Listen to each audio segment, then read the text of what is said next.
मैं आज आपके सामने क्लास 10 एक्सरसाइज 2.2 का क्वेश्चन नंबर फर्स्ट का थर्ड पार्ट लेकर के उपस्थित हूँ। मैं आज आपके सामने यहाँ पर इस क्वेश्चन को सोल्व करने जा रहा हूँ। जैसे हम देख पा रहे हैं कि यहाँ पर इस क्वेश्चन में जो सीक्वेंस है वो ठीक नहीं है। तो पहले हमारा काम होता है कि सबसे बड़ी घात को हम लोग लिखें, उसके बाद हम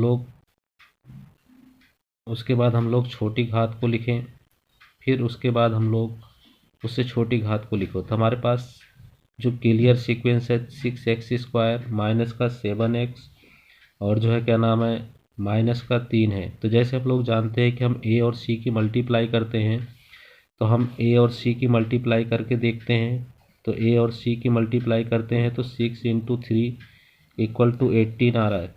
यदि हम इस 18 का फैक्टर निकालें, एलसीएम बनाए इसका, तो 2 नीम 18 होते हैं और 3 तियाँ 9 होते हैं। तो हमारे पास जो फैक्टर सेलेक्ट होकर के आ रहा है वो आ रहा है 2 × 3 × 3। अब इससे हमें दो नंबर्स ऐसे सेलेक्ट करने हैं कि यदि हम मल्टीप्लाई करें तो हमें 18 प्राप्त हो, यदि हम उसे ऐड या सब्सट्रैक्ट करें तो हमें 7 प्राप्त हो।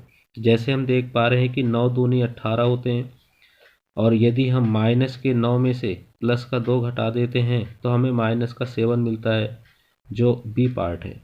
तो इस प्रकार से दोनों सिलेक्शंस हो जाते हैं हमारे पास नंबर। तो यहाँ पर हम इसे आगे सोल्व करते हैं। तो 6x² माइनस का 9x प्लस का 2x और माइनस का 3, इन दोनों नंबर्स में हम देखते हैं कि हमारे पास 3 नंबर एक ऐसा नंबर है जो बड़ी से बड़ी संख्या दोनों नंबर्स को भाग कर रहा है और x भी है दोनों में।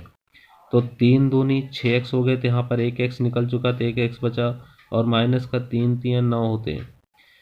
इसी प्रकार से यहाँ पर प्लस, तो यहाँ पर कुछ भी कॉमन नहीं है तो 1 आ गया। 1 आने के बाद जो नंबर्स होता है पहले ब्रैकेट में वही हम लोग लिखते हैं।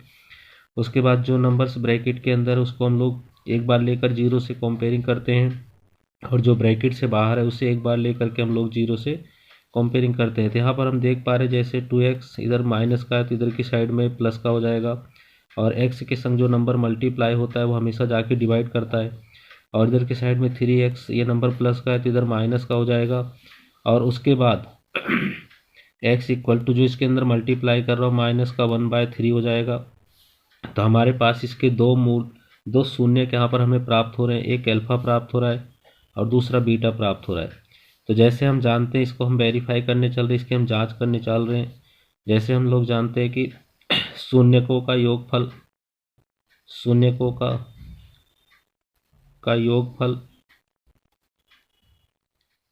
जिसे आप लोग अल्फा प्लस बीटा भी कह सकते हो, माइनस का b/a होता है। तो अल्फा की वैल्यू है 3/2 और प्लस में बीटा की वैल्यू है माइनस का 1/3 और माइनस b की वैल्यू हम लोग ऊपर से देखते हैं तो माइनस का 7 है और a की वैल्यू हमारे पास 6 है। तो यहाँ पर जैसे हम इसका एलसीएम लेते हैं, चलिए पहले हम इसको मल्टीप्लाई करके और सोल्व कर लेते हैं। तो प्लस इंटू माइनस, माइनस का 1/3 होता है और बराबर में तो माइनस इंटू माइनस प्लस होता है तो 6 हो गया। इन दोनों का एलसीएम हमने लिया तो 6 आया और 2 का एलसीएम 6 में भाग करते तो 3 आता और 3 3 9 होते हैं और माइनस 3 दूनी 6 होते हैं और 2 एकम 2 होते हैं।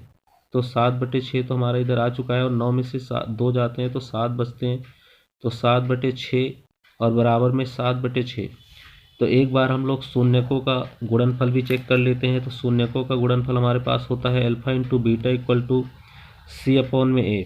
अल्फा जैसे हमारे पास है 3/2 और जो बीटा हम लोग देख पा रहे हैं माइनस का 1/3 और जो c की वैल्यू हम देख पा रहे हैं माइनस का 3 है और जो a की वैल्यू हम देख पा रहे हैं वो 6 है।